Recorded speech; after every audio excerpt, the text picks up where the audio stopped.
Bonjour et bienvenue sur cette réflexion sur la liberté. Alléluia. C'est 2 Corinthiens 3,17, un seul verset qui nous dit que Or le Seigneur c'est l'Esprit et là où est l'Esprit du Seigneur, là est la liberté. Alors, dans ce chapitre 3, il est question d'un parallèle entre la loi et ses ordonnances et l'Esprit et la vie. En fait, la loi ne pouvait conduire qu'à la mort. Amen. Parce que personne ne pouvait être rendu parfait, rendu juste ou acquérir le salut par l'observance totale de la loi et de ses ordonnances. C'était absolument impossible et la loi n'a fait que mettre en avant le pouvoir du péché et manifester le péché. Et nous avons vu que nous connaissons que l'homme par ses propres moyens ne peut pas réussir à vaincre le péché, ne peut pas réussir même à faire quoi? À accomplir la loi morale. Donc c'est une chose impossible. Donc là là où est l'Esprit du Seigneur est la liberté. Alléluia. La liberté de faire quoi? La liberté de faire n'importe quoi? Non, absolument pas.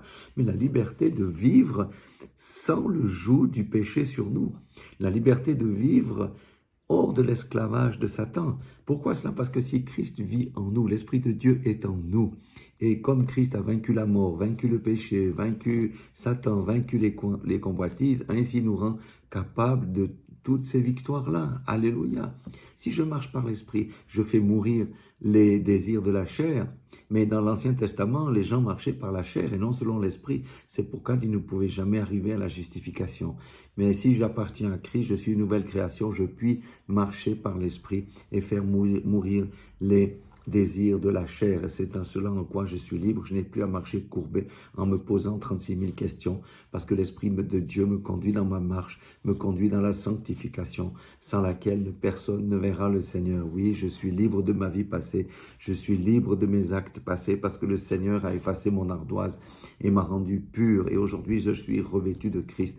C'est pour ça que je trouve faveur devant Dieu notre Père et j'ai accès au trône de la grâce et de la miséricorde. Alléluia. Voilà, soyons tous bénis dans le nom puissant de Jésus-Christ de Nazareth et faisons un bon usage de la liberté. Alléluia.